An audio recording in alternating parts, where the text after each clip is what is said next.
Myself, Professor Raman Shukla. I'm your teaching faculty for EBCL and JIGL. So, बहुत सारे students मुझे ये पूछते हैं सर EBCL का पेपर कैसे टैकल करते हैं, EBCL का पेपर अटेम्प्ट कैसे करते हैं। सर ये पूछा गया है सर पेपर को कौन से वे में कौन से ऑर्डर में अटेम्प्ट करना है, सर प्रेजेंटेशन कैसे करते हैं, ये सारी चीज़ें हम लोग है ना एक डिटेल डिस्कशन कर लेते हैं, एक डिटेल एनालिसिस कर लेते हैं। इसी के लिए ये वीडियो बनाया, ठीक है। तो अपने पास है दिसंबर 2022 का ICSI का question paper along with that guideline answer और उसके साथ में एक सर्टिफाइड कॉपी, ठीक है, चेक किए होगे जिसमें स्टूडेंट ने बहुत अच्छा मार्क्स स्कोर किया है, ठीक है। तो मैं उस कॉपी को एज अ रेफरेंस यूज़ करूँगा आपके लिए कि आंसर को प्रेजेंट कैसे करते हैं, हर एक वो छोटी छोटी पॉइंट्स जो आपके पेपर को मैटर करेगी वो सारी चीज़ें इस वीडियो में कवर हो जाएंगी। ये रही वो सर्टिफाइड कॉपी, देख सकते हैं आप, EBCL की एक certified copy for December 2022 attempt. ये रहा आपका गाइडलाइन आंसर ऑफ EBCL और ये ब्लैंक पेज मैंने रखा हुआ है कि हम लोग कुछ इंपॉर्टेंट पॉइंट नोट कर लेंगे, ठीक है। तो चले शुरू करते हैं कि सर EBCL का पेपर अटेम्प्ट करने के लिए सबसे इंपॉर्टेंट चीज़ क्या है। तो बेटा हाथ में ना एक बुक और एक पेन लेके साइड में रखो, ठीक है, और जो चीज़ मैं बोलूँगा ना ये सबसे इंपॉर्टेंट है, ये सबसे इंपॉर्टेंट है, तो सारी चीज़ें नोट करनी और इस वीडियो में ना सारी चीज़ें इंपॉर्टेंट होने वाली है, ठीक है। तो सबसे पहली चीज़ सर तेरा एक ही एम ऑब्जेक्टिव टारगेट होना चाहिए कि मुझे 100 मार्क्स का पेपर अटेम्प्ट करना है। अभी देखो पेपर चाहे कंपनी लॉ का हो, पेपर चाहे JIGL का हो, पेपर चाहे EBCL का हो, पेपर चाहे SLCM का हो, अगर तुझे एग्रीगेट को रीच करना है तो सबसे इंपॉर्टेंट चीज़ है 100 मार्क्स का पेपर अटेम्प्ट करना, ठीक है। हाँ EBCL SLCM में ऐसा भी हो सकता है सर मैंने ना 85 to 95 मार्क्स का पेपर अटेम्प्ट किया है तो सर पास हो जाऊंगा क्या। हाँ बेटा तो पास हो जाएगा बट एग्रीगेट में प्रॉब्लम हो जाएगी। And company law, JIGL, SBEC ऐसे सब्जेक्ट है जिसमें आपको है ना 100 मार्क्स का पूरा पेपर अटेम्प्ट करना पड़ेगा, ठीक है।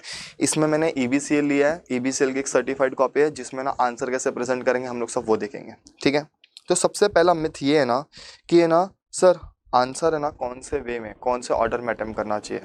तो एज पर ICSI रेगुलेशन उधर कहीं पे भी नहीं लिखा हुआ है, ICSI ने कहीं पे भी ऐसा नहीं बोला है कि है ना एक स्टैंडर्ड मेथड के हिसाब से ही पेपर को अटेम्प्ट करना है, क्वेश्चन नंबर 1 2 3 4 5 6, ऐसा बिल्कुल भी नहीं है, ठीक है। अगर आप स्टैंडर्ड मेथड यूज़ करो हाँ it's well and fine for you, लेकिन अगर आपके लिए अच्छा तो ठीक है कोई बात नहीं। बट अगर ऐसा ना कि सर मुझे क्वेश्चन नंबर 3 पहले बहुत अच्छे से आता है, क्योंकि पार्ट बी में सिर्फ एक ही चैप्टर है जो 25 मार्क्स के लिए स्टार्ट करता है, दैट इज कॉम्पिटिशन एक्ट 2002। तो सर मैं ना कॉम्पिटिशन एक्ट बहुत अच्छे से पढ़ गया हूँ तो मुझे ऐसा लगता है ना क्वेश्चन नंबर 3 में बहुत अच्छे से अटेम्प्ट कर सकता हूँ। हाँ तो ठीक है, तो पहले क्वेश्चन नंबर 3 को अटेम्प्ट कर, फिर क्वेश्चन नंबर 4 को अटेम्प्ट कर, फिर तुझे चाहिए तो क्वेश्चन नंबर 5 पे चले जा या 1 पे आ जाओ, दोनों चीज़ पॉसिबल है बेटा और दोनों ही चीज़ वेल एंड गुड है। तो अगर आप स्टैंडर्ड मेथड यूज़ करो क्वेश्चन नंबर 1 2 3 4 5 6 वो भी ठीक है। अगर आपको चाहिए कि सर मैं क्रोनोलॉजिकल ऑर्डर में नहीं यूज़ करना चाहता, मैं अपने हिसाब से पेपर को अटेम्प्ट करना चाहता हूँ, it's well and good, it's well and fine, कहीं पे भी ऐसा नहीं लिखा है कि क्रोनोलॉजिकल ऑर्डर चाहिए, ठीक है। तो एंड हम लोग साथ में डिस्कस करेंगे सर EBCL में ना कैसे कैसे डिफरेंट टाइप के ना क्वेश्चंस पूछे जाते हैं, ठीक है, और हर एक क्वेश्चन को अलग तरीके से अटेम्प्ट करना होता है, ठीक है। अभी अगर मैं बोलूँ आपको कि सर क्वेश्चन पेपर कैसा होता है, ठीक है, EBCL में कैसे कैसे क्वेश्चन आते हैं, तो बेटा there are 4 different type of question has been asked in past papers, मतलब 4 अलग अलग टाइप के क्वेश्चंस पूछे जाते हैं बेटा। एक होता है डायरेक्ट क्वेश्चन, एक होता है डायरेक्ट क्वेश्चंस, दूसरा होता है आपका डिफरेंस बिटवीन,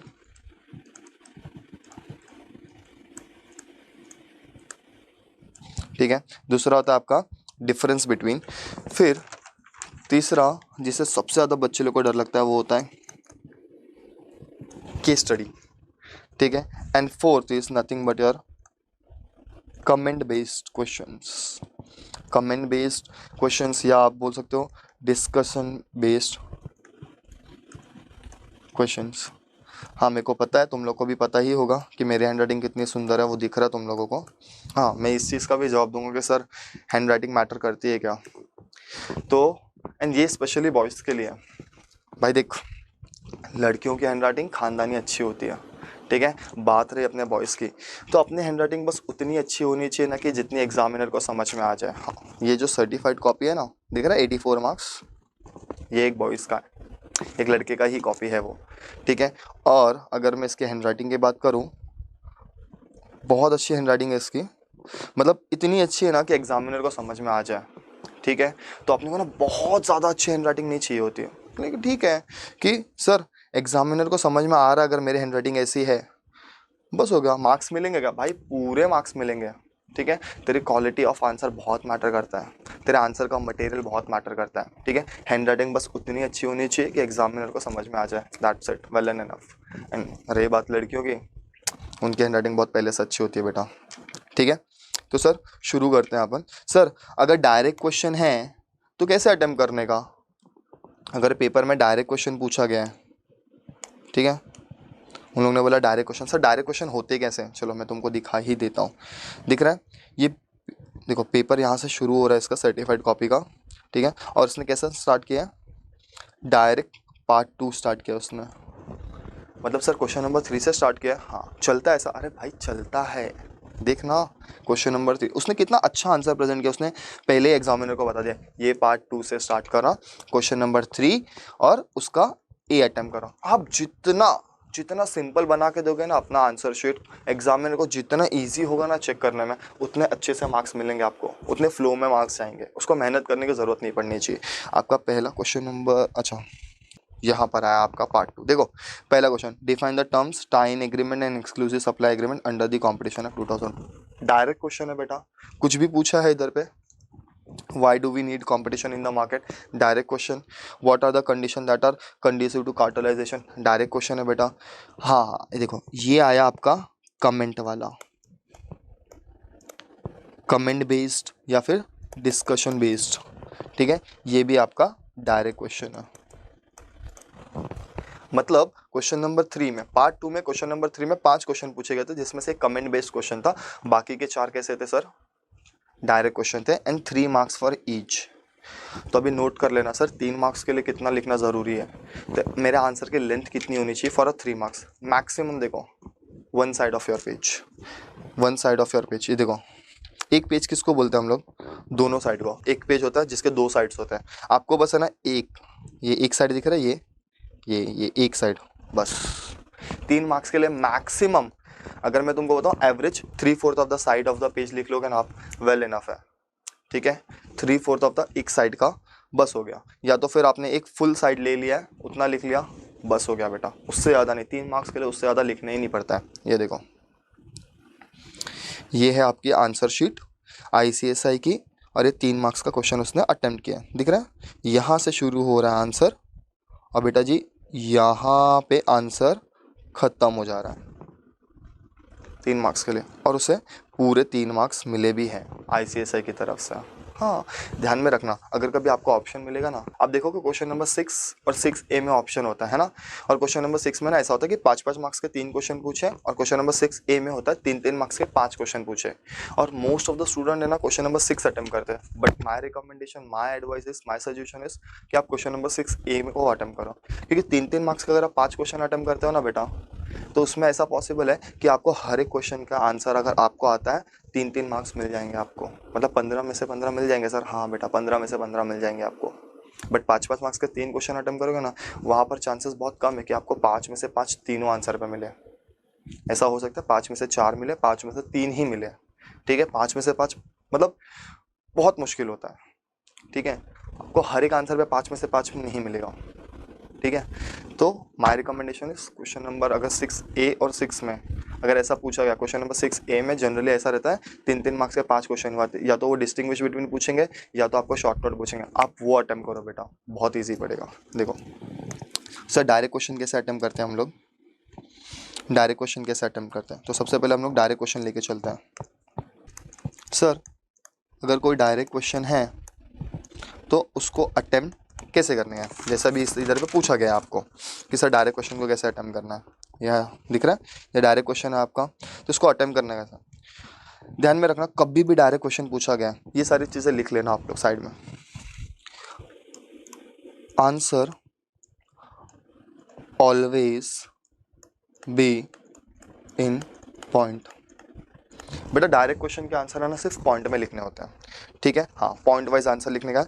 और टू द पॉइंट मतलब है ना घुमा फिरा के आंसर नहीं होना चाहिए, जो भी आपका आंसर है डायरेक्ट आंसर को प्रेजेंट करो, to the point answer. Third and main important चीज, underline the keywords, underline the keywords. ये अंडरलाइन द कीवर्ड्स है ना बेटा तभी पॉसिबल है ना जब है ना देखो इसकी बहुत अच्छी आदत लगी होगी, ठीक है। जब भी आप आंसर प्रैक्टिस करते हो, जब भी आप वीकली टेस्ट देते हो, जब भी आप मंथली टेस्ट वगैरह देते हो, और आपने तभी से आदत बनाई है, तभी से अपनी हैबिट बनाई है कि सर मैं हर एक आंसर का ना अंडरलाइन करूँगा। और तू ऐसा सोचता है ना या तू ऐसे सोचती है कि नहीं नहीं मैं तो एग्जाम के दिन एग्जाम में जाके कर लूँगी डायरेक्ट, वहाँ पर पहली बार ऐसा पॉसिबल है ना बेटा जी, कभी नहीं। लिख के ले ले, श्योरिटी गारंटी, तो आंसर में जाके अंडरलाइन करेगा नहीं अपने कीवर्ड्स को।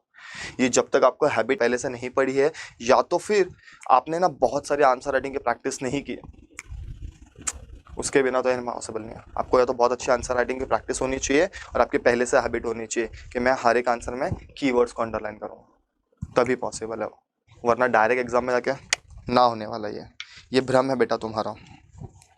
And do not write unnecessary point.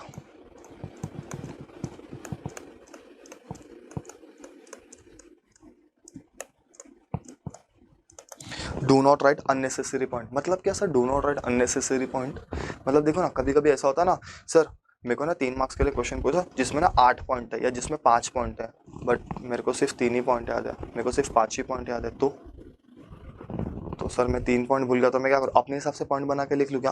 कभी नहीं करना वो काम, कभी भी नहीं करना। जो आप 12th के माइंडसेट से, ग्रेजुएशन के माइंडसेट से आके सीएस एग्जीक्यूटिव के पेपर में बैठ रहो ना, और आपको लग रहा है कि ग्रेजुएशन के पेपर के ऐसा मैं लिख दूंगा और मेरे को मार्क्स मिल जाएगा, कतई मार्क्स नहीं मिलेगा, डायरेक्ट आंसर कट हो जाएगा और 0 मार्क्स मिलेगा।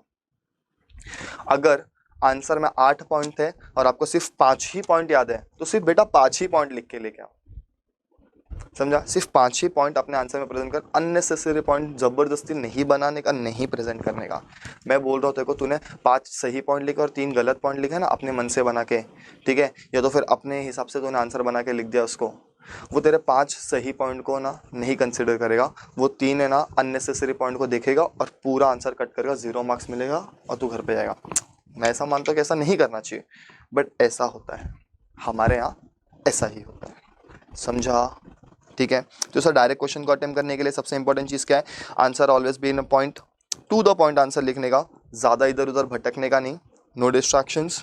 हाँ, एग्जामिनेशन हॉल में इधर उधर नहीं देखने का, क्या specially boys. Underline the keywords, do not write the unnecessary point. अभी यही चारों चीज़ है ना मैं आपको सर्टिफाइड कॉपी के आंसर में दिखाता हूँ, ये देखो, हाँ ना, देख रहे हैं? क्वेश्चन क्या था? डिफाइन द टर्म टाइन agreement, exclusive supply agreement, that's it. देखो टाइन एग्रीमेंट 4 लाइन में लिख दिया उसने, उसका एग्जाम्पल दे दिया है, जो गैस कंपनी का आपको दिया हुआ है ना, जो आपको गैस कंपनी का दिया हुआ केस स्टडी दिया हुआ है एक आपको कंपटीशन एक्ट में, जहाँ पर टाइन एग्रीमेंट वगैरह लिखा है, tie in agreement, exclusive supply agreement, refusal to deal, resale price maintenance, तो हर एक आंसर के बीच में ना एक रेफरेंस दिया है एग्जाम्पल का, केस स्टडी का, ये उसका इसने दे दिया गैस एजेंसी का, ठीक है। अब देखो आपके गाइडलाइन आंसर, ठीक है, दिख रहा है कितना बड़ा आंसर है आईसीएसआई की तरफ से। अगर ये आंसर तो पेज पे लिखने का ट्राई करेगा ना, 3/4 ऑफ द मैक्सिमम तेरा 3/4 ऑफ द पेज जाएगा, ठीक है। Tie in agreement includes any agreement requiring the purchase of goods as a condition of such purchase to purchase the some other goods. Exclusive supply agreement includes any agreement restricting any manner the purchaser in the course of the trade for acquiring or otherwise dealing in any goods other than those seller or any other person, that's it। ये 3 marks का तुम्हारा answer है guideline, ठीक है, guideline answer ICSE. अब guideline answer का मतलब क्या होता है पता है क्या? आईसीएसई कभी एक्सपेक्ट नहीं करती कि तुम्हारे आंसर है ना गाइडलाइन आंसर से सेम एक्जैक्ट मैच होने चाहिए, योर आंसर सिमिलर लाइक, मतलब है ना आपका जो आंसर का मटेरियल है वो मैच होना चाहिए। अब वो टाइन एग्रीमेंट, एक्सक्लूसिव सप्लाई एग्रीमेंट के बारे में बात कर रहे हो और तू कार्टेल के बारे में आंसर लिख के आएगा तो तेरे को मार्क्स नहीं मिलेगा। तेरा आंसर का जो मटेरियल है वो मैच होना चाहिए आईसीएसई के आंसर से, ठीक है। अननेसेसरी कुछ भी नहीं लिख के आने का। गाइडलाइन आंसर का मतलब यही होता है कि your answer should be similar like ICSE answer, word to word कभी पॉसिबल नहीं है, ठीक है। अब देखो उसने भी वही लिखा है, when seller of the goods compels the purchaser to purchase another goods as a precondition of such purchase, then that will be called as Stein arrangement. भाई ने अरेंजमेंट लिखा, agreement arrangement one and the same, ठीक है। अब मेरे को बताओ, इसने अपने वर्ड में आंसर लिखा है, आईसीएसआई ने गाइडलाइन आंसर जो मॉड्यूल में से निकाला अपने वर्ड में लिखा है, ठीक है। तो भाई अगर तू अपने वर्ड में आंसर लिख रहा है ना, और तेरा आंसर एज सिंपल आंसर है ना, जितना सिंपल आंसर लिखेगा ना उतने ज़्यादा मार्क्स, उतने अच्छे मार्क्स, उतने पूरे मार्क्स है। देखो 3 मार्क्स मिले, 1 पेज का आंसर है ये, 1 भी पेज नहीं है, इसलिए अगर समराइज किया जाएगा आंसर को अच्छे से तो 3 इसने बहुत गैप वगैरह छोड़ा हुआ है, और ये बहुत अच्छी बात है, ठीक है। आपको है ना पैराग्राफ्स के बीच में, पॉइंट्स के बीच में हमेशा हमेशा आपको स्पेस छोड़नी है, ठीक है। दिख रहा है, हेडिंग डाला है, 1 लाइन का स्पेस है, हेडिंग डाला है, 1 लाइन का स्पेस है, दोनों पैराग्राफ के बीच में 1 लाइन का स्पेस है, हेडिंग के बीच में 1 लाइन का स्पेस है, दोनों आंसर के बीच में 1 लाइन का स्पेस है, 3 मार्क्स पूरे मिले हैं। सेकेंड वाला भी अपना डायरेक्ट क्वेश्चन था, क्वेश्चन नंबर 3 भी देखो आंसर कैसा प्रेजेंट कर रहा है सर, क्वेश्चन नंबर 3 का बी लिख रहा हूँ, हेडिंग डाला पार्ट 2, ठीक है, क्वेश्चन नंबर 3 का ए लिख रहा हूँ। एग्जामिनर को कितना ईजी पड़ेगा ना चेक करने के लिए इसका आंसर कॉपी, ठीक है। बहुत मतलब मैं नहीं ऐसा बोल रहा हूँ कि बहुत ज़्यादा कर्सिव है, बहुत ज़्यादा डायनामिक हैंड राइटिंग है, बहुत बहुत खूबसूरत हैंड राइटिंग है, इतनी अच्छी है कि भाई एग्जामिनर को समझ में आ जा रही है और बहुत अच्छे तरीके से आंसर प्रेजेंट किया है। तो आप इसके क्वालिटी ऑफ आंसर को ध्यान में देखो, मैं आपको ना बायो में लिंक दे दूंगा इसका, ठीक है। आप है ना डाउनलोड कर सकते हो इस सर्टिफाइड कॉपी को अलॉन्ग विथ में आईसीएसआई का जो गाइडलाइन आंसर है 2020 का, आप आईसीएसआई की वेबसाइट से भी डाउनलोड कर सकते हो, यहाँ से भी डाउनलोड कर सकते हो, ठीक है। सर डायरेक्ट आंसर देखो ना, 1 पेज का आंसर है, पूरे 3 मार्क्स मिले, पूरे 3 मार्क्स मिले, ठीक है। क्या था क्वेश्चन, क्या था अपना, why do we need competition in the market. अब आईसीएसआई का आंसर देखो कितना बड़ा है, why do we need, 1 paragraph का आंसर है, ठीक है, 1 पैराग्राफ का आंसर है, why do we need competition in a market, ठीक है। मैं क्या बोला था, see sir answer always be in point, to the point answer होना चाहिए, underline the keyword, do not write unnecessary point. यहाँ देखो पॉइंट में आंसर दिया है, ठीक है, अंडरलाइन दी कीवर्ड्स, कीवर्ड्स को अंडरलाइन किया है, पूरी पूरी लाइन नहीं करने का रहता है, समझा क्या, देख रहा है, सिर्फ कीवर्ड को अंडरलाइन किया उसने।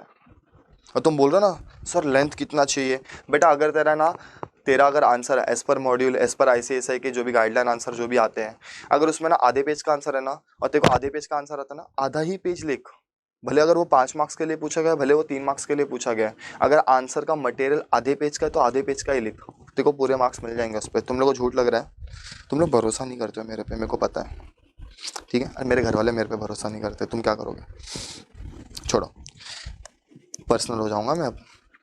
आंसर 3C, सर क्या क्वेश्चन है ये, देखना बेटा 3C क्या पूछा है, what are the conditions that are conducive to cartelisation, यहाँ पर देखना बेटा, ठीक है, डायरेक्ट क्वेश्चन है, पॉइंट में आंसर लिखा है, अननेसेसरी कोई भी नया पॉइंट नहीं ऐड किया हुआ है, आधे से भी कम पेज में आंसर को खत्म किया है, और पूरा 3 मार्क्स भाई को मिला हुआ है, ये देखो दिख रहा है क्या, पूरा 3 मार्क्स भाई को मिला हुआ है, देख रहे हो, that's it, high entry and exit barrier, similar products, similar production cost, excessive availability of the products, low competition, similar quality of the products, no regulatory barriers। एक पॉइंट और आता था इसमें, वो होता था high dependence of the consumer on the products, ठीक है, सही है, पूरा सारे आंसर सही लिखे उसने। अब मेरे को बताओ डायरेक्ट क्वेश्चन ऐसे ही अटेम्प्ट करते बेटा, समझा क्या, अननेसेसरी नया पॉइंट नहीं ऐड करने का, जितना आंसर का material to the point answer रहने का, और आंसर को पॉइंट फॉर्म में ही डिस्कस करने का, समझा। डायरेक्ट क्वेश्चन को ऐसे ही अटेम्प्ट करोगे और ऐसे ही आपको पूरे मार्क्स मिलेंगे, समझा। और 3 मार्क्स वाले क्वेश्चन में ना इतने पॉसिबल चांसेस रहते हैं कि आपको 3 में से 3 मिल जाएंगे, ठीक है। तो 3 मार्क्स का क्वेश्चन देख के खुश होने का, समझा, जैसे आप अपनी क्रश को देख के हो जाते हो, ठीक है, चलेगा, ठीक है। सर दूसरा कौन सा टाइप का क्वेश्चन होता है, दूसरा होता है जो है ना सबसे ज़्यादा स्कोरिंग होता है, डायरेक्ट आंसर के बाद अगर कोई सबसे ज़्यादा स्कोरिंग आंसर होता है, स्कोरिंग क्वेश्चन होता है, तो सर वो ये होता है डिफरेंस बिटवीन, क्या होता है सर, डिफरेंस बिटवीन, ये तुम्हारा सेकेंड टाइप का क्वेश्चन है, ये ना ये तुम्हें ना अपना है ना 7th-8th स्टैंडर्ड से सीखते आए हुए, 11th-12th स्टैंडर्ड में भी तुमने ऐसा किया रहेगा, एसपी वाले सब्जेक्ट में, ओसी वाले सब्जेक्ट में, ओसी है ना organisational commerce and management, secretarial practice में तुमने ऐसा किया रहेगा, और भी बहुत जगह पे इकोनॉमिक्स एंड ऑल में जितने भी थियरी सब्जेक्ट होते हैं सब जगह पे तुमने यही किया रहेगा। क्या कि सर कैसे करते हैं, मतलब कैसे लिखते हैं ये आंसर को, डिफरेंस बिटवीन है ना, कंपैरिजन करते हो आप, डिस्टिंग्विश बिटवीन करते हो आप। तो सर कैसा होता है ना, जब आईसीएसए का पेपर होता है, ठीक है, जैसे अभी आप दोगे जून 23 में दोगे, दिसंबर 23 में दोगे, एग्जामिनर्स है ना कॉपीज वगैरह चेक करते हैं, उसके बाद है ना आईसीएसए है ना एक रिपोर्ट बनाती है, एग्जामिनर एनालिसिस रिपोर्ट, जिसमें ना एग्जामिनर है ना अपना ऑब्जर्वेशन बताते हैं कि है ना स्टूडेंट है ना सबसे ज़्यादा मार्क्स किस टाइप के क्वेश्चन में स्कोर करते हैं। जैसे अभी हमने डिस्कस किया सर, ईबीसीएल जैसे सब्जेक्ट में ना ऐसे 4 टाइप के डिफरेंट डिफरेंट क्वेश्चन पूछे जाते हैं, कंपनी लॉ में ना और 1-2 टाइप के क्वेश्चन पूछे जाते हैं। जैसे डायरेक्ट क्वेश्चन पूछे जाते हैं, difference between, case study, comment based या डिस्कशन बेस्ड। ये देखो कमेंट बेस्ड या डिस्कशन बेस्ड इसको बोलते हैं, जिसमें ऐसा लिखा रहेगा, क्वेश्चन लिखा रहेगा, लास्ट में लिखा रहेगा कमेंट, या तो फिर लास्ट में लिखा रहेगा डिस्कस। 2 मिनट हो जा, हाँ देखो यहाँ पर लिखा हुआ है डिस्कस, दिख रहा है डिस्कस, डिस्कस लिखा रहेगा तो कमेंट लिखा रहेगा, ठीक है।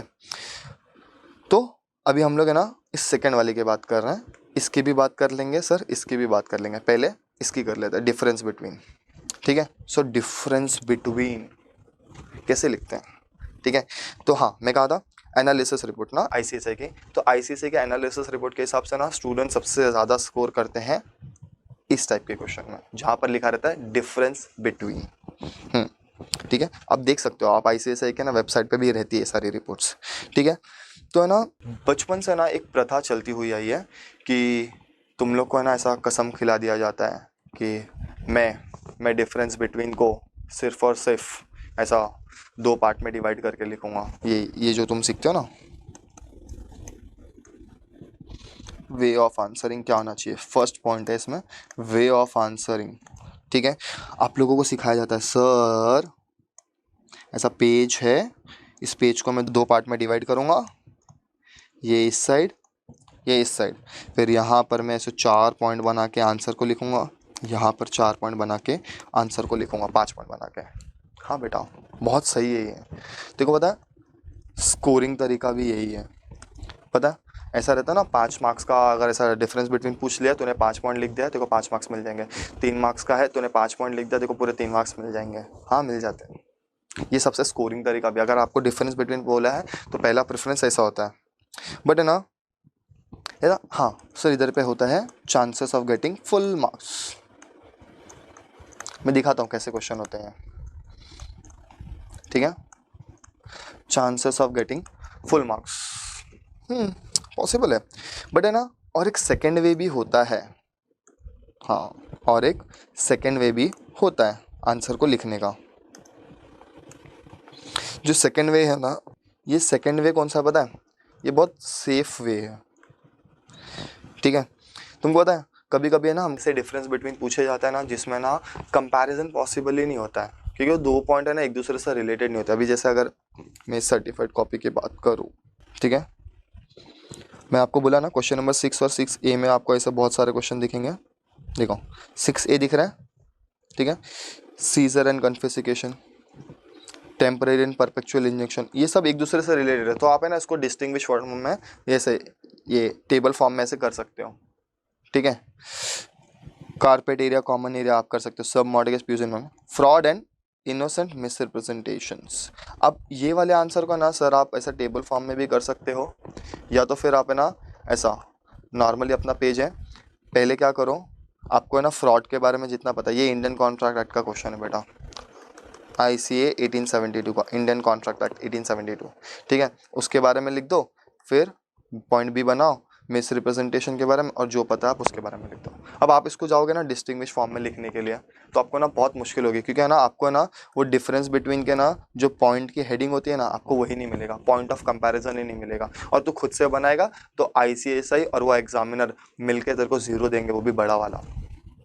सोच ले ऐसे क्वेश्चंस भी होते हैं। अब देख ऐसे क्वेश्चंस को देखो, seizure and confiscation, sir essential commodities act का है, डायरेक्ट मिल जाएगा। Temporary and perpetual injunction, sir specific relief act 1963 का है, डायरेक्ट मिल जाएगा। Carpet area, common area, RERA का है। इसके बीच में आप डायरेक्ट डिफरेंस कर सकते हो। डिफरेंस भी नहीं सर, डिफरेंस पॉइंट नहीं पता है मेरे को कारपेट एरिया कॉमन एरिया का, कोई बात नहीं ना बेटा, ये तेरा पेज है आंसर शीट, इसमें पहले तू कारपेट एरिया के बारे में जो पता है वो लिख ले, एक लाइन छोड़, हेडिंग डाल, कॉमन एरिया जो पता है वो लिख, खत्म। हाँ, ऐसे भी लिखते सर डिफरेंस बिटवीन, यस बेटा, and it is one of the safer way. मैं सेफर वे क्यों बोल रहा था पता है क्या, जब भी आप है ना ये फॉर्म में आंसर प्रेजेंट करता है ना बेटा, ये फॉर्म में, तो इसमें चांसेस है देखो तो फुल मार्क्स मिल जाए, और ये भी चांसेस है कि देखो 0 मिल जाए या 1 मिल जाए बस, ठीक है, ये भी चांसेस है फुल मार्क्स मिल जाए, ये भी चांसेस है 0 मार्क्स मिल जाए। हाँ बेटा, बट है ना तू जब भी ये सेकंड वाला वे यूज़ करेगा ना, सेकंड वाला वे मतलब कैसा, अगर ये तेरा आंसर शीट का कॉपी है, ठीक है, कंपैरिजन कैसे करने का, कंपैरिजन, कारपेट एरिया के बारे में मेरे को जो भी पता है मैं वो लिख लूँगा, कॉमन एरिया के बारे में मेरे को जो भी पता है, जस्ट फॉर एग्जांपल मैं बता रहा हूँ, ऐसा लिख देगा, सर मार्क्स मिलेगा क्या, हाँ बेटा, सेफर वे इसलिए बोला ना कि इसमें हमेशा देखो कुछ ना कुछ तो मार्क्स मिलेगा। समझ ले, अगर ये 5 मार्क्स के लिए पूछा गया ना, 2 से 3 मार्क्स तो फिक्स है। देखो अगर 3 मार्क्स के लिए पूछा गया ना, तो 3 मार्क्स भी मिल सकता है, 2 मार्क्स भी मिल सकता है, इसमें कभी देखो 0 नहीं मिलेगा अगर तूने ऐसे वे में आंसर प्रेजेंट किया है, ठीक है। हाँ सर, कैसा है ना, और ये सारे डिफरेंस बिटवीन को ना तू तभी अटेम्प्ट कर सकता है ना बेटा, जब तूने पहले से इसको पढ़ के आया, ठीक है। बट कभी कभी ऐसे डिफरेंस बिटवीन पूछ लेता है जिसको है ना, मेरे को टॉपिक, मेरे को कॉन्सेप्ट पता है, बट है ना कहीं पे मैंने पढ़ा नहीं था, तो मुझको ना उसके पॉइंट्स नहीं पता है, तो है ना हमेशा बेटा फिर उसके लिए सेकंड वे में जाना, फर्स्ट वे में उसको प्रेजेंट नहीं करना, ठीक है। हाँ सर मैंने पढ़ा हुआ है, मेरे को पॉइंट ऑफ कंपैरिजन पता है, पॉइंट ऑफ डिफरेंस पता है, तो बेटा ये वाले आंसर को हमेशा प्रेफरेंस दे और फुल मार्क्स ले। जैसे देख, मैं भाई का ना सबसे लास्ट में लेके जाता हूँ, क्वेश्चन नंबर 6 ए भाई ने अटेम्प्ट किया है शायद से, ये देखो ये देखो ये देखो, देखो मैंने क्या बोला, क्वेश्चन नंबर 6 ए, हमेशा ध्यान में रखना 3-3 मार्क्स के अगर 5 क्वेश्चन हो तो सबसे पहले उसको अटेम्प्ट करो। देखो सीजर कन्फिसिकेशन, ठीक है, ये रहा आपका टेबल फॉर्मेट जिसको 2 पार्ट में डिवाइड किया है, और 3 मार्क्स के लिए 3 पॉइंट, ठीक है, पॉइंट में आंसर प्रेजेंट कर दिया है और अंडरलाइन भी कर दिया है। अंडरलाइन द कीवर्ड्स, मैं बोल रहा हूँ आपको अंडरलाइनिंग द कीवर्ड्स ये सिर्फ हैबिट से पॉसिबल बेटा, उसके अलावा नहीं पॉसिबल है। देखा, मिल गया 3 मार्क्स। फिर temporary injunction, perpetual injunction, 3 point, आधा लाइन का आंसर 2 मार्क्स, उसके बाद में उसको 3 में कन्वर्ट कर दिया, ठीक है। अब देखो कारपेट एरिया, कॉमन एरिया, कभी डिस्टिंग्विश फॉर्म में उसको लिख ही नहीं सकते हो आप, क्योंकि पॉइंट ऑफ डिफरेंस आपको नहीं पता रहेगा। आपके ना आईसीएसए के मॉड्यूल में भी ऐसा डिस्टिंग्विश बिटवीन नहीं दिया गया है कारपेट एरिया और कॉमन एरिया के बीच में। हाँ दोनों का आंसर प्रेजेंट है, दोनों कॉन्सेप्ट दिया गया, दोनों टॉपिक दिया गया बेटा, बट अब तू क्या करेगा, तूने बचपन से आदत डाल के रखी है कि मैं ऐसा करेगा, मैं दोनों पार्ट में डिवाइड करेगा, और फिर यहाँ पर इसके पॉइंट ऑफ डिफरेंसेस लिखेगा, यहाँ पर इसके पॉइंट ऑफ डिफरेंसेस करेगा, और तू फिर 0 लेके आएगा। ऐसे आंसर को कैसे प्रेजेंट करते हैं, सिमिलर डिस्क्रिप्टिव फॉर्म में, जैसा अपन लिखते हैं पैराग्राफ राइटिंग में, समझा। पहले कारपेट एरिया लिखा, उसमें 2 पॉइंट बना दिया अपन ने, 3 पॉइंट लिख लिया, जो भी मेरे को पता है कारपेट एरिया के बारे में, जैसे carpet area means net usable floor area and does not include balconies and terrace but includes internal partition of walls. क्या हैंड राइटिंग है भाई, मेरे को बहुत अच्छी लग रही है, मतलब मैं इससे अच्छा नहीं बना सकता। And carpet area is a smaller than the common area. Carpet area is generally used when selling plots and flats. फिर उसने कॉमन एरिया के बारे में उसको जो पता था बता दिया, एक पेज में आंसर खत्म, 3 मार्क्स पूरे। अब यही आंसर अगर इसने ना डिफरेंस बिटवीन के जैसा प्रेजेंट किया होता ना बेटा, पॉसिबल ही नहीं था, 0 मार्क्स मिलते थे, बट बहुत अच्छा आंसर लिखा है। क्या बताओ, बहुत अच्छा आंसर तुमको दिख रहा है, 84 मार्क्स स्कोर हुआ है भाई इस EBCL के पेपर में। देखो तुमको टोटल दिखा था, दिखाया ना वैसे। देखो सेम सब मॉर्टगेज एंड प्योइसन मॉर्टगेज, दोनों में भी ऐसे ही दिया हुआ है, एंड खत्म, ठीक है। 3 मार्क्स के लिए एक पेज लिख दिया, जितना भी पता था दोनों कॉन्सेप्ट के बारे में। और देखो ना, फ्रॉड एंड इनोसेंट मिसरिप्रेजेंटेशन, इसमें इसने ट्राई किया टेबल फॉर्म में लिखने के लिए, 2 मार्क्स। ठीक है, टेबल फॉर्म में उसने पढ़ा होगा, उसको याद था, टेबल फॉर्म में दिया हुआ इंडियन कॉन्ट्रैक्ट एक्ट के अंदर, डिफरेंसेस बिटवीन दे, मिल गया आंसर। देखो 3 marks 3 marks 3 marks 3 marks 2 marks, 14 out of 15। अब यही अगर 5-5 मार्क्स के क्वेश्चन अटेम्प्ट किए होते ना बेटा, नहीं मिलते थे। ठीक है, तो सर डिफरेंस बिटवीन जब भी पूछा जाएगा तो आपके पास दो ऑप्शन होते हैं, या तो आप ऐसा टेबल फॉर्म में इसको आप अपनी आंसर शीट को 2 पार्ट में डिवाइड करो, डिफरेंसेस बिटवीन के साइड से डिस्टिंग्विश बिटवीन जैसा लिखते हो वैसा लिखो, या तो फिर सर नहीं पॉसिबल है, नहीं पढ़ा है कभी वैसा, तो मेरे को पर दोनों मेरे को टॉपिक आता है, मेरे को दोनों कॉन्सेप्ट आता है, बट सर मेरे को पता नहीं है कि सर इसको पॉइंट में कैसे कन्वर्ट करना है। ठीक है, कोई बात नहीं बेटा, पैराग्राफ जैसा लिख ले, सबसे बेस्ट है ये, मार्क्स मिलेंगे, श्योरली मिलेंगे, पक्का 100% मिलेंगे। ठीक है, हाँ बट अननेसेसरी मटेरियल मत लिख के आना। ठीक है, तो सर 2 टाइप के आंसर तो अपन ने डिस्कस कर लिए हैं। थर्ड टाइप का कैसा होता है क्वेश्चन? थर्ड टाइप होती है बेटा आपकी केस स्टडी और कमेंट बेस्ड, डिस्कशन बेस्ड। तो एक काम करते हैं पहले ना, इस कमेंट बेस्ड वाला है ना जो, उसको डिस्कस कर लेते हैं। सर जो हमारा थर्ड टाइप का क्वेश्चन होता है ना, कमेंट बेस्ड या डिस्कशन बेस्ड, अब तुमको पता है पहले के दोनों टाइप के जो क्वेश्चन थे ना वो थोड़े आसान थे। ठीक है, ये थोड़ा सा ट्रिकी हो जाता है। पहली बात तो है ना, आपको ना कमेंट बेस्ड, डिस्कशन बेस्ड में ना ये चीज़ करना होता है ना कि आपको पहले पहचानना है कि सर ये कमेंट बेस्ड वाला क्वेश्चन है क्या। उसको पहचानने का सबसे सिंपल तरीका है कि आप क्वेश्चन को पढ़ोगे ना, या तो आपको ऐसा लिखा रहेगा क्वेश्चन में डिस्कस, या तो फिर आपको ऐसा लिखा रहेगा कमेंट। देख रहे हो, ये आया आपका कमेंट बेस्ड क्वेश्चन, ये आया आपका कमेंट इलॉबरेट, डिस्कस। ठीक है, और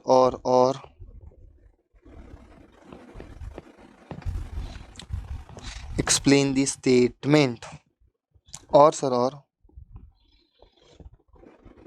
ये डायरेक्ट क्वेश्चन है, ये डायरेक्ट क्वेश्चन है, डायरेक्ट क्वेश्चन है सर, ये कमेंट बेस्ड क्वेश्चन है।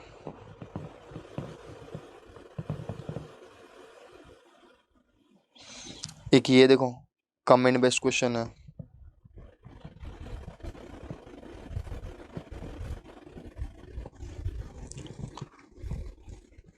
डिस्कस कमेंट बेस्ड क्वेश्चन है। ठीक है, ये डायरेक्ट क्वेश्चन है। तो इसे comment based, discuss based, sir मैंने आइडेंटिफाई कर लिया कि ये कमेंट बेस्ड क्वेश्चन है, ये डिस्कशन बेस्ड क्वेश्चन है, तो फिर क्या करने का? सबसे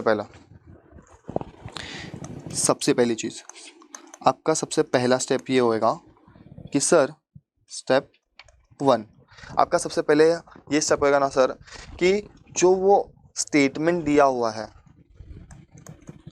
वो क्वेश्चन में जो स्टेटमेंट दिया हुआ है, वेदर इट इज़ ट्रू और false, whether it is right और रॉन्ग, और अगर मेरे को डिस्कस करने बोला है तो एक्चुअल में उन लोगों ने क्या कॉन्सेप्ट को पूछा है। जैसे discuss competition law and policy under competition act, discuss करने बोला मतलब डायरेक्ट पूछ लिया उन लोगों ने कि सर ये चीज़ को डिस्कस करने का है, कंपटीशन लॉ एंड पॉलिसी क्या होता है, कंपटीशन लॉ एंड पॉलिसी क्या होता है।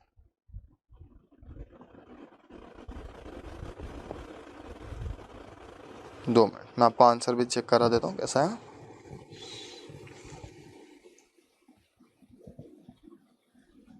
ये देखो 3D 3/4 ऑफ द आंसर लिखा है उसने।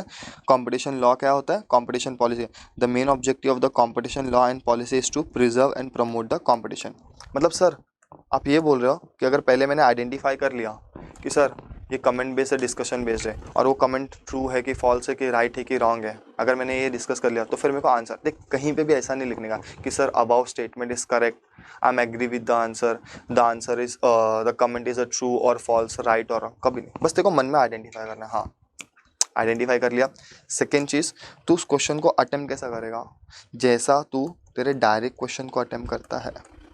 आपका ऐसा है कि क्वेश्चन को अटेम्प्ट करो इन अ डायरेक्ट मैनर, मतलब सर सेम वही चीज़ है, पॉइंट वाइज आंसर को प्रेजेंट करो, अंडरलाइन करो कीवर्ड्स को, और फिर अननेसेसरी पॉइंट को अवॉइड करो, अननेसेसरी पॉइंट्स को अवॉइड करो। ठीक है, एंड आंसर जो भी प्रेजेंट करोगे वो टू द पॉइंट होना चाहिए। ये चारों चीज़ आपको देखनी है। ये देखो, ये आपकी certified copy. The main objective of competition law and policy is to preserve and promote the competition. Competition policy has two elements. Point में भाई ने आंसर को प्रेजेंट कर दिया है, ठीक है। Competition law is the only subset of competition policy. Competition law alone cannot promote the competition and competition policy alone cannot regulate the business or competition। और उनको मिल गए, पहले शायद 2 मार्क्स मिले थे, फिर 3 में कन्वर्ट कर दिया। रुको देख लेते हैं यहाँ पर। डी में 2 मार्क्स, हाँ पहले 3 दिया था फिर 2 कर दिया शायद से, नहीं पहले 1 दिया था फिर उसको ऐसा 2 में कन्वर्ट कर दिया। 3/4 of the answer best possible present answer है ये, बेस्ट आंसर है ये, दिख रहा। तो सर जब भी ऐसा डिस्कस और कमेंट वाला आएगा तो पहले उसको पढ़ ले, ठीक है। कमेंट करने बोले, कमेंट मतलब वैसा नहीं कि तेरे को बताने का ये जो स्टेटमेंट है वो ट्रू है कि फॉल्स है, पहले तू खुद आइडेंटिफाई कर ले। और तेरे को पता अगर वो फॉल्स है तो है ना करेक्ट स्टेटमेंट लिख। करेक्ट स्टेटमेंट मतलब तुमको ऐसा हेडिंग में कहीं करेक्ट नहीं लिखने का है, ठीक है। मैं वो वाले आंसर भी आपको दिखाता हूँ। इसमें डिस्कस करने बोला है, ठीक है, डिस्कशन कमेंट दोनों दिखा देता हूँ आपको, ठीक है। ये आएगा आपके डायरेक्ट क्वेश्चन। अब एक बार है ना पूरा अपन ऊपर से नीचे क्वेश्चन नंबर 1 2 3 4 5 6 पूरा देख लेंगे लास्ट में, ठीक है। पहले अपन डिफरेंट टाइप के क्वेश्चन डिस्कस कर रहे थे। 2 हो गया, 3 हो गया, और लास्ट जो सबसे ज़्यादा बच्चे लोग हैं ना जिससे डरते हैं, एंड ICSI के एग्जामिनर एनालिसिस रिपोर्ट के हिसाब से जिसमें सबसे कम मार्क्स मिलते हैं, ठीक है, वो यही है बेटा, केस स्टडी क्वेश्चन। कम मतलब इन द सेंस बच्चे ना बहुत डर जाते हैं and they do not properly answer the questions. ऐसा नहीं कि ICSI कम मार्क्स देता है, बच्चे है ना आंसर को ज़्यादा अच्छे से नहीं प्रेजेंट कर पाते, तो इसलिए ना बच्चे बहुत लो स्कोर करते हैं इस क्वेश्चंस में। सर कौन सा है वो, देख, केस स्टडी। पहली बात है ना, केस लॉ और केस स्टडी में फ़र्क होता है बेटा। केस लॉ वो होता है जो हम लोग बुक्स के अंदर पढ़ते हैं अपने। ICSI के मॉड्यूल के अंदर डिफरेंट केस लॉ दिए रहते हैं, जैसे तुम्हारे कंपनी लॉ में दिया रहेगा layer farming limited, lifting of corporate will के ऊपर है, टैक्स एविजन के ऊपर है, ऐसा अलग अलग केस स्टडीज़ दी हुई रहती है। वो केस लॉ है, पार्डन मी, वो केस लॉज है, ठीक है, जिसमें नाम वगैरह दिया रहता है, सालमन वर्सेस सालमन, है ना। ये सब क्या है बेटा, केस लॉ है। अब केस स्टडी कैसा होता है, जो भी क्वेश्चन, किसी भी टाइप का क्वेश्चन जो आपको ना स्टोरी फॉर्म में पूछा होगा उसको हम लोग बोलते हैं बेटा केस स्टडी बेस्ड, ठीक है। जैसे, और आपको ऐसे क्वेश्चन ना मोस्टली ज़्यादा करके क्वेश्चन नंबर 5 में दिखेंगे, क्वेश्चन नंबर 6 में दिखेंगे। EBCL के क्वेश्चन नंबर 5 में, पार्ट 3 में, क्वेश्चन नंबर 5 में, क्वेश्चन नंबर 6 में। चलो दिखा देता हूँ मैं तुमको।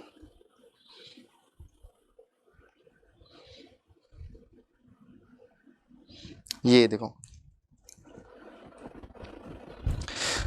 Sir, Srajan, a minor, fraudulently overstates his age and takes the delivery of a motor car after executing a promissory note in favor of the trader for its price. Give your suggestion to trader for a remedy in the situation। ये एक situation दिया है, मतलब ये जो question है ना sir, वो क्वेश्चन को कैसा पूछा है, केस स्टडी फॉर्म में, ठीक है। रमेश, देख रहा हो पूरा ये कैसा है, केस स्टडी फॉर्म में पूछा हुआ है। A was going out of the station so he keeps the goods with a B। Sales of goods का है ना। ये सब कैसा है, स्टोरी में बना के पूछा है। What is a crossing of cheque, direct question, ठीक है। 4 मार्क्स ईच बोला है, ठीक है। फिर क्वेश्चन नंबर 6 का है, देख रहा हूँ, क्वेश्चन नंबर 6 में डायरेक्ट क्वेश्चन दे दिया तुमको। Discuss the culpable mental state under the Essential Commodities Act। Under the circumstances perpetual, under what circumstances perpetual injection can be granted। Every non-standard weights and measures। Direct question पूछे, direct questions, सारे के सारे direct questions, ठीक है। अब यहाँ पर direct question पूछे और क्वेश्चन नंबर 6 में क्या पूछा है, difference between.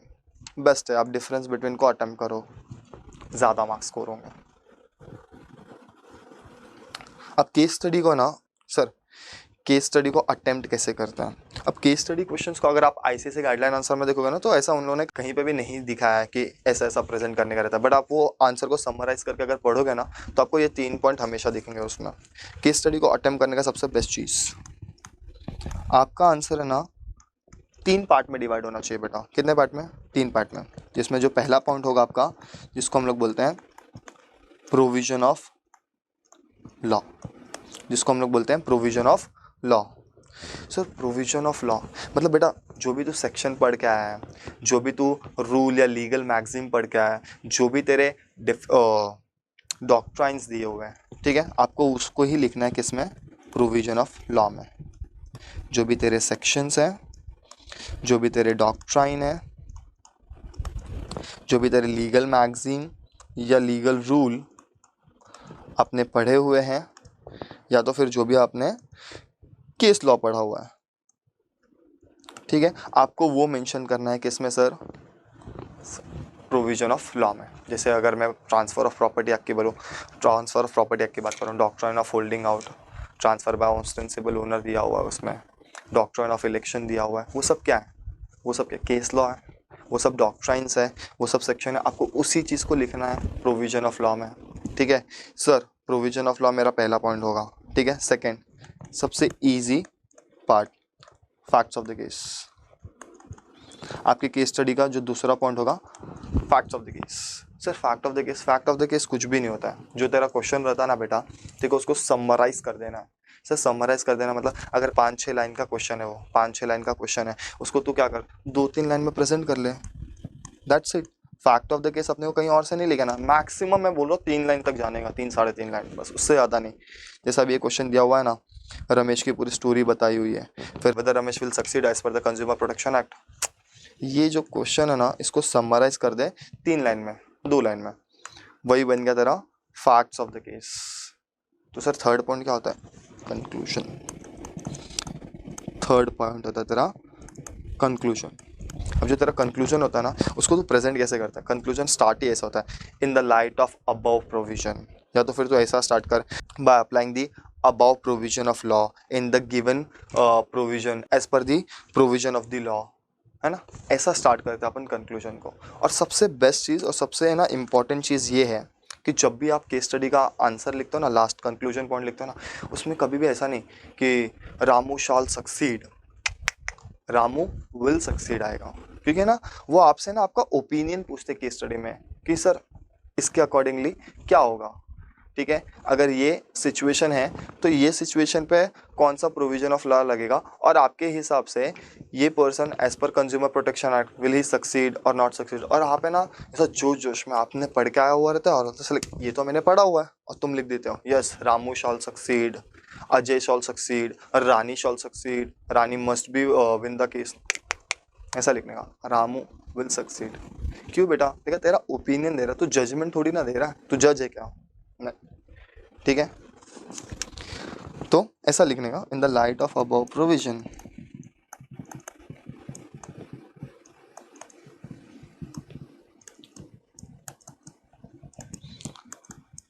In the given provision of law, या तो फिर तू ऐसा लिख ले, bye applying the above provision of law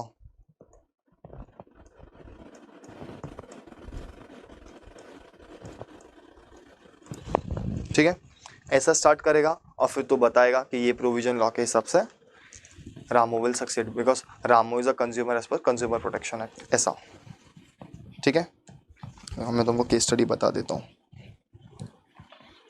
question number 5 कहाँ अटेम्प्ट हुआ है, देखो पार्ट 3 की हेडिंग दी है सबसे पहले, एग्जामिनर को इजी पड़ जाएगा, और क्वेश्चन नंबर 5 का ए अटेम्प्ट कर रहा हूँ। The given case study relates to the contract act 1872। पहला है प्रोविजन, दूसरा है fact of the case, 1 2 3, 3 line में, और लास्ट है तुम्हारा कंक्लूजन। और 4 में से मिले हैं 4 मार्क्स, 4 आउट ऑफ 4। यस, ये क्वेश्चन देख रहे थे ना हम लोग। Part 3, surgeon a minor fraudulently overstates his age, takes the delivery of a motor car after executing a promissory note in favor of the trader of his price. Give your suggestion. Minor वाला, contracts with minor, देखना बेटा answer देखो, 4 में से 4 देखो, bailment sales of goods tax है, 4 में से 4, केस स्टडी, ठीक है। थर्ड वाला क्वेश्चन क्या था,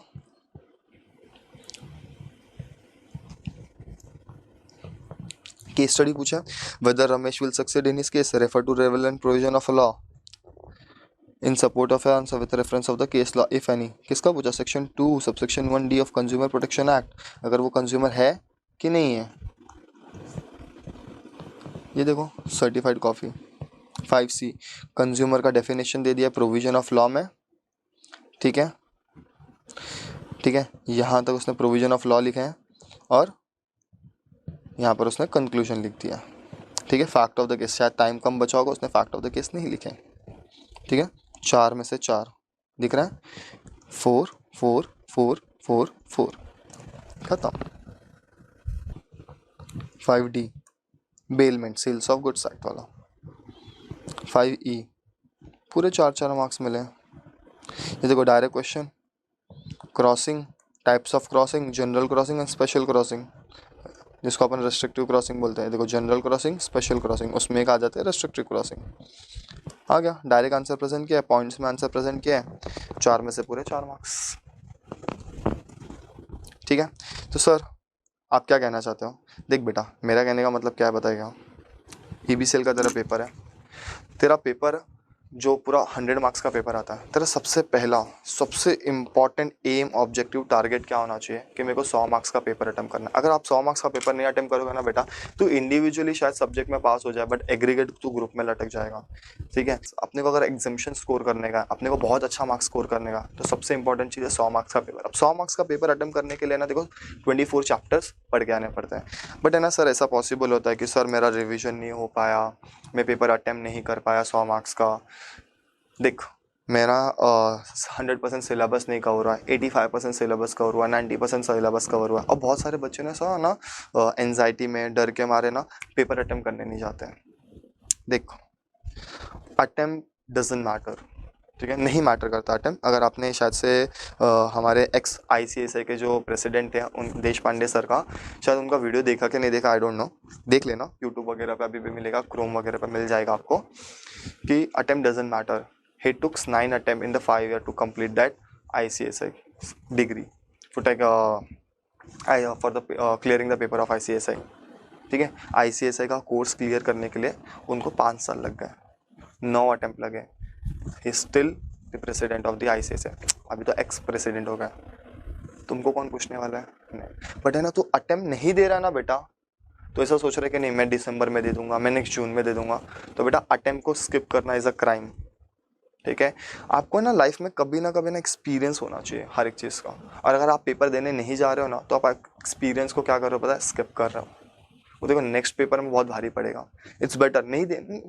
तो ऐसा सोच रहा ना कि दिसंबर में दूंगा मैं पेपर, जून में नहीं दूंगा, जून में मेरा स्टडी नहीं हुआ है, मेरी प्रैक्टिस नहीं हुई है, हाँ ठीक है ना, तूने तो ऐसे 1200 रुपये भर दिया, 2400 रुपये भर दिया, चले जाना, दिखा आ जाता है बल्लो जैसा, हाँ ठीक है 3 घंटा घर पे बैठूंगा, इससे अच्छा 3 घंटा में चले जाऊँगा, जितना भी हुआ है मेरा 80%, 90%, 100%, 70%, जितना भी पढ़ के होगा चले जा। देख कोई बच्चा है जिसका ना 100% सिलेबस कवर है, बट वो ना अंडर कॉन्फिडेंट है, उसको कॉन्फिडेंस नहीं है, वो बहुत घबराया हुआ है, और तेरा ना 80% सिलेबस कवर हुआ है, बट तू है ना एकदम फुल चौड़ में है, 100% तेरा है ना एकदम, लाइक कॉन्फिडेंस लेवल बहुत हाई है, तेरे ज़्यादा चांसेस है पास होने के, बिलीव मी तेरे ज़्यादा। कॉन्फिडेंस सबसे प्राइमरी, सबसे मोस्ट इंपॉर्टेंट चीज़ होती है पेपर में। बच्चे जब एग्जामिनेशन सेंटर के बाहर से खड़े होते हैं ना, मन में ऐसा घबराहट, एंजाइटी, ऐसा दिल धक धक धक करते था, नहीं होना, ठीक है ना, पेपर ही तो है, कर ले। राजा कभी डरता है क्या? नहीं, अरे मुस्कुराओ, आप लखनऊ में हो, ऐसा राजा कभी नहीं डरता बेटा ना, ठीक है। तो सर मैंने आपको बता दिए किस किस तरीके से क्वेश्चन पूछे जाते हैं। अब कुछ इंपॉर्टेंट पॉइंट डिस्कशन कर लेते हैं फटाफट फटाफट, तुम्हारा ज़्यादा टाइम नहीं लूँगा बेटा, मैं तुमको है ना ये सर्टिफाइड कॉपी एक बार पूरी वापस से दिखा देता हूँ, ठीक है। ये तुम्हारा ICSI के गाइडलाइन आंसर्स देख रहा हूँ, कमेंट बेस्ड, डिस्कशन बेस्ड, सारे टाइप के क्वेश्चन ऐसे, इसके अलावा और कोई किसी टाइप का तुमको क्वेश्चन नहीं दिखने वाला। ये क्वेश्चन नंबर 1 है। अब देखो कुछ पॉइंट्स बोलूँगा मैं, अभी आप लोग क्या करना उसको नोट कर लेना, ठीक है, साथ में मिलके कर लेंगे। देखो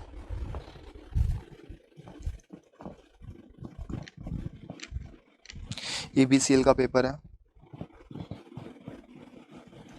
2022 का सबसे लेटेस्ट पेपर है तेरा, ठीक है, सबसे लेटेस्ट पेपर है तेरा।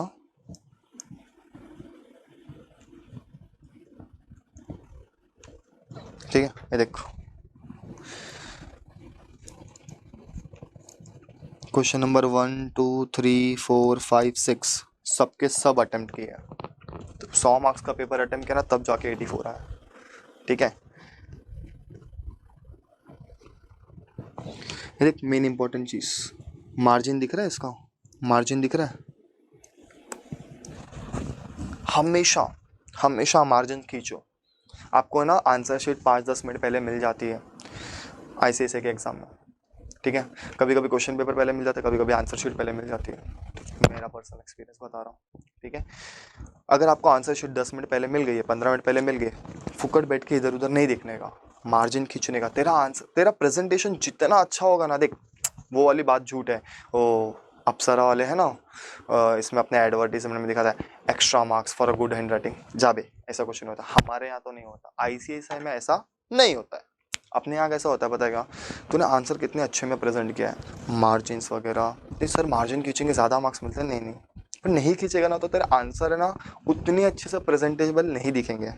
ठीक है, यहाँ पर देख मार्जिन खींचा गया, जितना नीट एंड क्लीन। अभी नीट एंड क्लीन बोल रहा हो तो इसका मतलब ऐसा नहीं पूरा व्हाइट पेपर ही छोड़ के आने का, पेपर में कुछ लिख के आने वाला सर इससे ज़्यादा नीट एंड क्लीन कुछ नहीं हो सकता। हाँ तो देखो मार्क्स भी वैसे नीट एंड क्लीन वाले मिलेंगे। देख पेपर में ना ज़्यादा कट पिट नहीं करने का, अगर कोई लाइन या कोई आंसर गलत हो रहा है ना, चुपचाप एक diagonal line across the page खींच लेने का, ऐसा ऐसा ऐसा ऐसा साइड में ऐसा एक लाइन खींच लेना, वो जो भी गलत है खिच खिच खिच खिच नहीं करना। वो लड़की लोग की आदत होती है पता है, वो उसको ना ऐसा कट करते करते करते करते करते पूरा ऐसा पूरा एकदम किच किच कर देती हैं उन लोग। नहीं नहीं वैसा नहीं, चुपचाप सीधा एक लाइन ऐसा खींचने का और आगे बढ़ने का, समझा। ज़्यादा करके यही ट्राई करो कि सर गलत नहीं हुए मेरा। ठीक है, और एग्जामिनर को ना बहुत आसान बनाओ उसको पेपर चेक करना। जैसे आप पार्ट 2 का कोई क्वेश्चन अटेम्प्ट कर रहे हो, सबसे पहले तो हेडिंग में डाल दो पार्ट 2, पार्ट 2 में क्वेश्चन नंबर 3, क्वेश्चन नंबर 3 का A, हेडिंग सबसे ऊपर ही। ठीक है, लिखा आंसर, ठीक है, पॉइंट वाइज आंसर जा रहा है, और ये वाली आदत डालो, ये अंडरलाइनिंग दी कीवर्ड। तो अपने कुछ इंपॉर्टेंट पॉइंट्स, जैसा हेडिंग डाल दे रहा हूँ मैं, important points while attempting the paper, आपको ये ध्यान में रखना है। ठीक है, पहला कि आपको 100 मार्क्स का पेपर अटेम्प्ट करना है।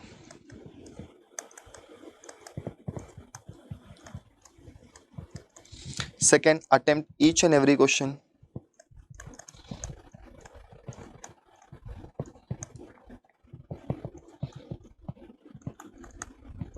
ठीक है, थर्ड, लेंथ के ऊपर अभी बात कर लेते हैं सर, लेंथ ऑफ आंसर। देख अगर 3 मार्क का क्वेश्चन है बेटा, तो 3/4 ऑफ योर शीट। देखो अगर ये, देखो ये दिख रहा है, ये एक साइड है तुम्हारे पेपर का, पूरे एक साइड है, इसका 3/4 मतलब यहाँ तक, या तो मैक्सिमम 3 मार्क्स के लिए मैक्सिमम एक पेज, उससे ज़्यादा नहीं।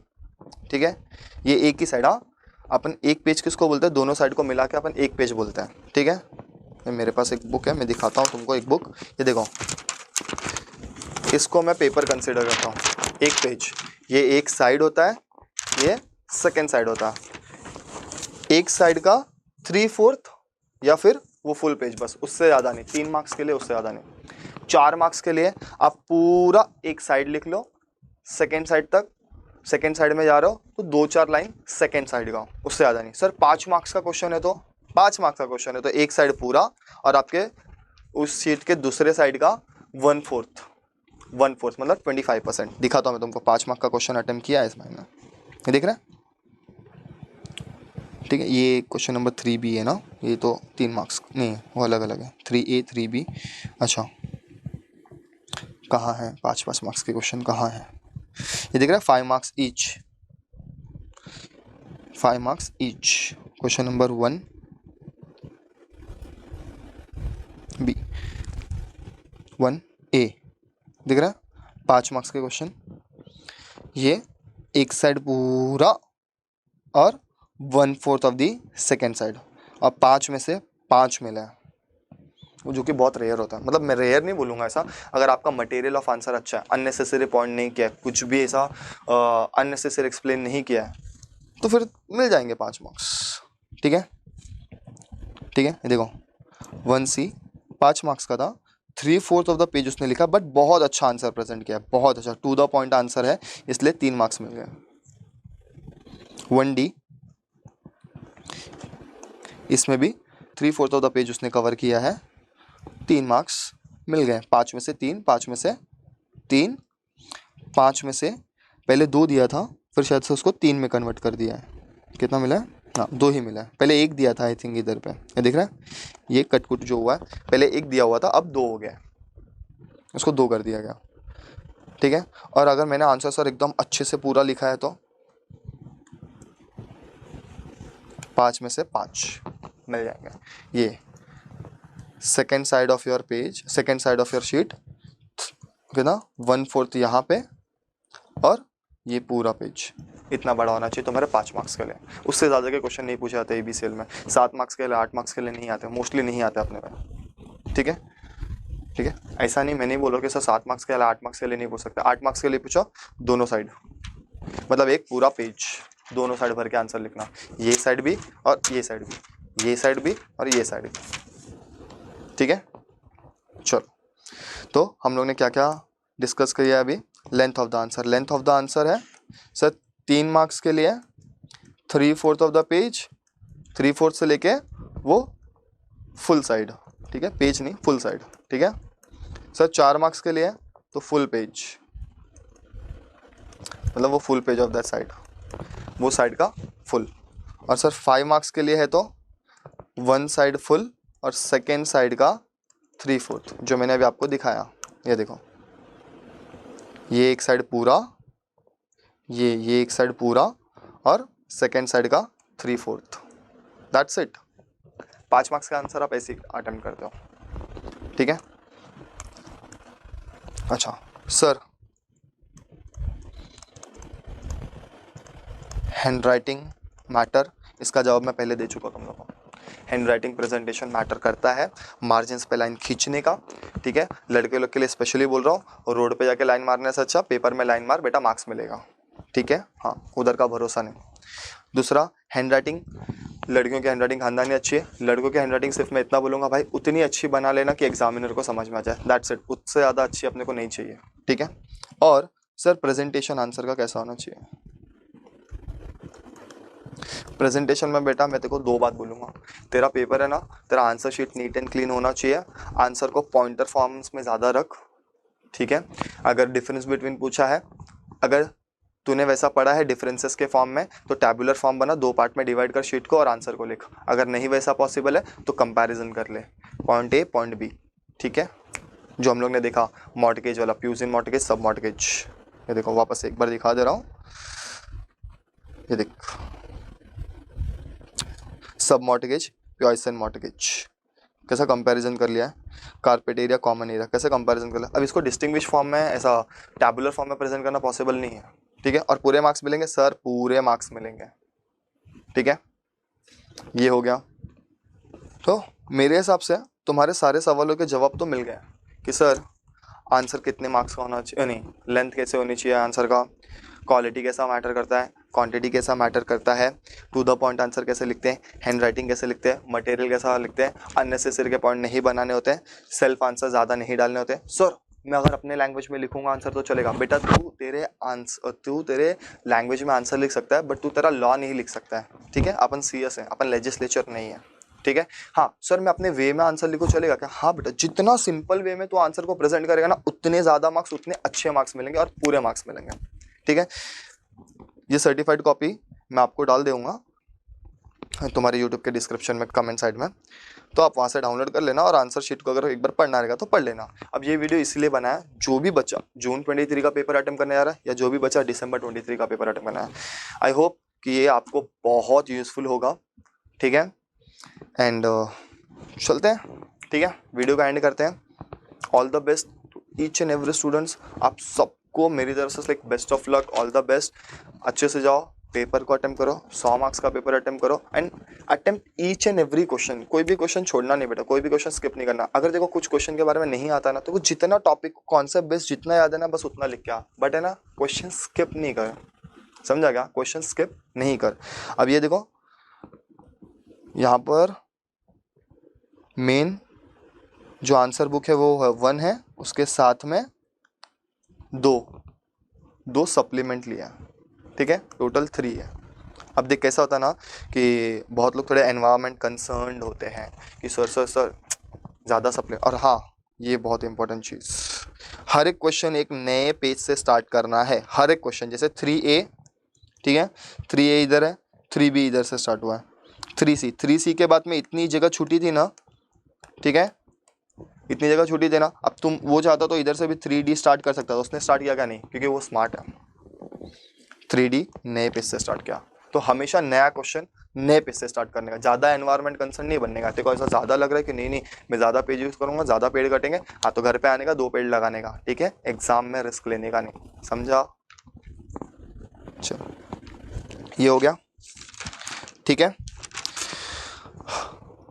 मुझे ऐसा लगता है कि हमने हर एक पॉइंट डिस्कस कर लिया, ठीक है। ठीक है, कोई भी क्रोनोलॉजिकल ऑर्डर है क्या सर पेपर अटेम्प्ट करने के लिए? नहीं, कहीं पे भी नहीं लिखा हुआ है। देखो जो क्रोनोलॉजी डिसाइड करना है, क्वेश्चन नंबर 3 पहले, क्वेश्चन नंबर 4 उसके बाद में, फिर क्वेश्चन नंबर 1 पे जाओ, फिर मैं क्वेश्चन नंबर 2 करूँ, फिर क्वेश्चन नंबर 5, फिर क्वेश्चन नंबर 6, चलेगा सर? पहले क्वेश्चन नंबर 5, क्वेश्चन नंबर 6 चलेगा, पहले क्वेश्चन नंबर 4 चलेगा, ठीक है। कोई क्रोनोलॉजी नहीं है, कोई ऐसा रूमर, ठीक है। अगर कोई ऐसा मिथ है तो वो रूमर है बेटा, ठीक है।